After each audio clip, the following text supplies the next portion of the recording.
हम देखेंगे glass slab से प्रकाश का अपवर्तन।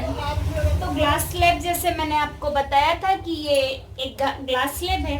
तो इस प्रकार से ग्लास स्लैब लेकर इसका चूंकि जब प्रैक्टिकल भी करना होता है, इसको हम ड्राइंग सीट पर प्रैक्टिकल सीट लगाते हैं, उसके ऊपर ग्लास स्लैब रख के और उसके चारों ओर बाउंड्री खींचते हैं। मान लीजिए कि ये मैंने एक ग्लास स्लैब रख के और इस प्रकार उसकी बाउंड्री बनाई।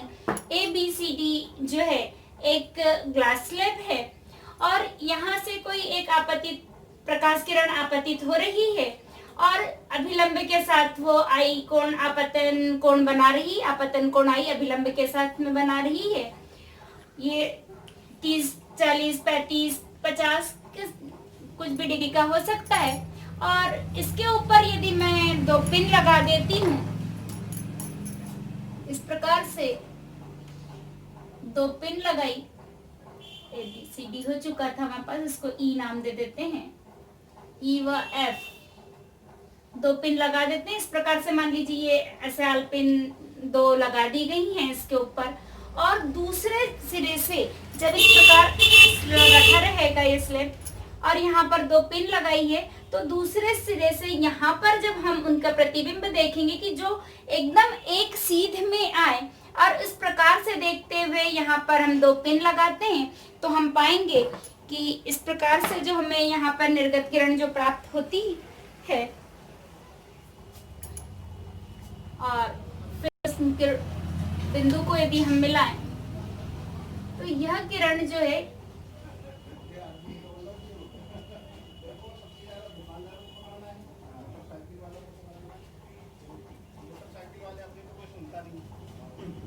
इस प्रकार से ये आपतित किरण थी। तो ये अपवर्तित किरण जो विरल माध्यम वायु और यहाँ पे ये कांच यानी सघन माध्यम हो गया, विरल माध्यम से सघन माध्यम में आती है तो अभिलंब की ओर झुक जाती है, जो हम इसके पहले अभी पढ़ चुके हैं इसके पूर्व के वीडियो में।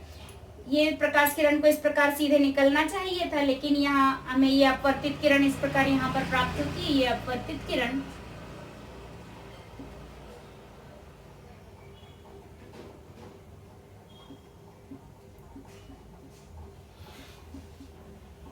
ये अपवर्तित किरण और जो यहाँ पे हमें इसके साथ में हम एक अभिलंब खींचें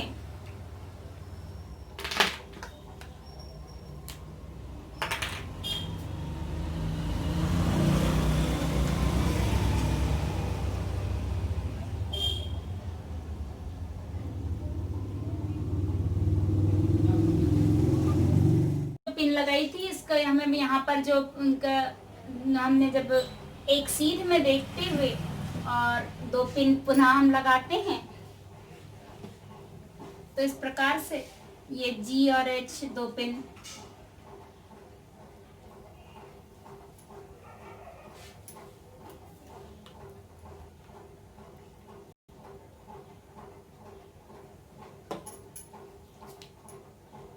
यहाँ पे मान लीजिए एक G और H नाम दे दिया हमने इनको,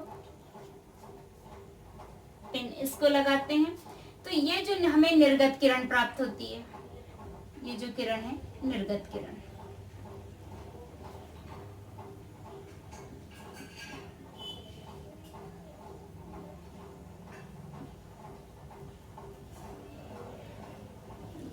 हम निर्गत किरण जहां से हमने इन बिंदुओं को जब मिलाया तो यहाँ से एक अभिलंब जब खींच देते हैं तो हमारे लिए अब जो है ये सघन माध्यम से आने वाली ये जो अपवर्तित किरण थी, इस आपतित किरण के लिए यह अपवर्तित किरण है। लेकिन जब ये सघन माध्यम से विरल माध्यम में आती वापस वायु में आ रही है तो अब इसके लिए क्या हो गई है, ये आपतित किरण हो गई इस माध्यम के सापेक्ष। तो ये आपतित किरण जब बाहर निकल के विरल माध्यम में आती है तो अभिलंब से दूर हो जाती है, क्योंकि यहाँ पे हमने कहा था विरल से जब सघन में आती है तो अभिलंब की ओर झुक जाती है और सघन से जब विरल में जाती है तो अभिलंब से दूर हट जाती है। तो यहाँ पर जो एंगल हमें मिलता है एंगल R, ये R, इसकी तुलना में हमें यहाँ जो एंगल मिलेगा, यहाँ पे एंगल R, सॉरी ये आर। अब यहाँ इसके ये हमने चूंकि आपतित किरण माना है तो ये आपतन कोण होगा आई, और इसके सापेक्ष ये जो है ये आर, ये जो है ये कोण इससे फिर पुनः हमें बड़ा प्राप्त होता है। जबकि ये किरण जो आ रही है, जो आपतित किरण थी पूर्व में, ये आपतित किरण को यदि हम बढ़ा दें, एक्सटेंड कर दें, तो हम पाएंगे कि जो निर्गत किरण है और पूर्व की आपतित किरण, दोनों किरणें जो हैं आपस में समांतर हो जाती है। इनके बीच का डिस्टेंस एकदम समान होता है। ये किरण समांतर होती है, लेकिन इनका स्पेस कम या ज्यादा कब हो सकता है, वो कांच की मोटाई या इसकी प्रकृति पर निर्भर करता है। कि हो सकता है यदि हमने ग्लास स्लैब की जगह पर एक प्लास्टिक स्लैब ले लिया तो उसमें प्रकाश की चाल क्या होगी, आएगी तो समांतर ही किरणें, लेकिन ये 4 सेंटीमीटर की दूरी यदि मान लीजिए दोनों के बीच आ रही है तो किसी में 2 सेंटीमीटर भी हो सकती है, पर होगी समांतर किरण। तो इस प्रकार ये अपवर्तन, ग्लास स्लैब से अपवर्तन है, जिसमें हमने दोनों देखा कि कब अभिलंब की ओर झुकती है और कब अभिलंब से दूर हटती है। और इसके लिए इस अपवर्तन के नियम, जैसे हमने परावर्तन के नियम पढ़े थे, ठीक उसी प्रकार अपवर्तन के भी नियम हैं। इनको भी हम देखेंगे कि आपतित किरण, ये आपतित किरण, अपवर्तित किरण, ये अपवर्तित किरण, और अभिलंब, तीनों आपतन बिंदु पर, ये आपतित किरण जिस बिंदु पर पड़ती है, जिस सरफेस से टकराती है, उसको आपतन बिंदु कहते हैं। तो आपतन बिंदु पर तीनों एक ही तल में स्थित होते हैं, जहां दोनों माध्यम मिल रहे हैं। इन दोनों माध्यम के सरफेस पर तीनों एक ही तल में होते हैं, नंबर 1। और नियम नंबर 2 जो है, जो कि मोस्ट इम्पॉर्टेंट है, अलग से भी ये क्वेश्चन पूछ लिया जाता है अकेला। तो नियम नंबर 2, जिसे कि स्नेल का अपवर्तन नियम भी कहते हैं, दूसरा नियम ये कहता है कि प्रकाश के किसी निश्चित रंग, प्रकाश के किसी निश्चित रंग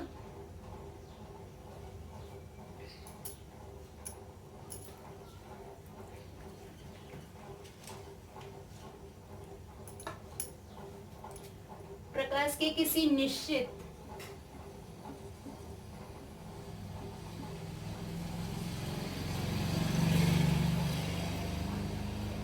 किसी के बाद आएगा, प्रकाश के किसी निश्चित रंग तथा निश्चित माध्यमों के युग्म के लिए आपतन कोण की ज्या तथा अपवर्तन कोण की ज्या का अनुपात स्थिर होता है, जिसे स्नेल का अपवर्तन नियम कहते हैं। निश्चित रंग क्यों कहा गया? क्योंकि प्रकाश हम जानते हैं कि 7 रंगों से मिलकर बना हुआ है, और प्रत्येक रंगों का तरंगदैर्घ्य जो होता है, ये तीव्रता सभी की अलग अलग होती है। तो इस प्रकार यदि कोई एक रंग ले लिए, यदि लाल लिया है तो लाल है, नीला है, जो भी है, तो एक निश्चित रंग जो होगा वो निश्चित रंग और निश्चित माध्यमों के युग्म। तो माध्यमों के युग्म इसलिए कहा गया कि यहाँ पे माध्यम हम हमेशा युग्म में लेते हैं, 2 होंगे, M1 और M2, क्योंकि अपवर्तन तभी होगा जब माध्यम चेंज होता है। तो M1 और M2 जो भी 2 माध्यम लेंगे वो निश्चित हो, निश्चित मान ले, समझ, जैसे वायु और कांच है, तो वायु और कांच के लिए हमेशा आपतन कोण की ज्या, यानी ये साइन आई और साइन आर जो है, इसकी ज्या का अनुपात स्थिर होता है। अनुपात स्थिर होता है का अर्थ क्या हो जाएगा? स्नेल के नियम के अनुसार sine i upon sine r,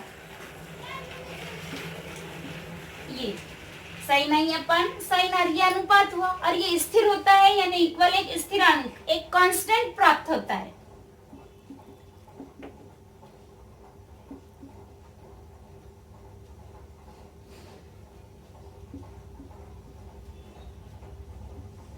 ये वैल्यू एक स्थिर प्राप्त होती है, कांस्टेंट वैल्यू। कैसे कांस्टेंट प्राप्त होती है? फॉर एग्जाम्पल कि यहाँ पर यदि हमने 30 अंश का कोण लिया है, मान लीजिए कि साइन आई हमारे पास में 30 डिग्री है, तो अब ये जो है अभिलंब की ओर झुका, तो साइन आर जो है स्वाभाविक सी बात है कि अब 30 से कम प्राप्त होगा हमें। तो मान लीजिए कि जो अभिलंब की ओर झुका ये 25 प्राप्त हुआ है, इस प्रकार से। अब इसकी जो वैल्यू आएगी, कैंसिल करेंगे, 25 25 5 का 30, 6/5, यानी 1.2। अब यदि हम इसका मान बढ़ाते हैं तो ये भी बढ़ेगा, और स्थिरांक यानी वो अभी जो है उसके बाद भी उसका वैल्यू जो प्राप्त होगी, मान जो प्राप्त होगा वह 1.2 ही प्राप्त होगा। जैसे मान लीजिए कि मैंने यहाँ 35 का ले लिया या 40 का ले लेती हूँ, तो यहाँ 40 लिया तो यहाँ जो है 35 और ये कैंसिल होके जो आएगा लास्ट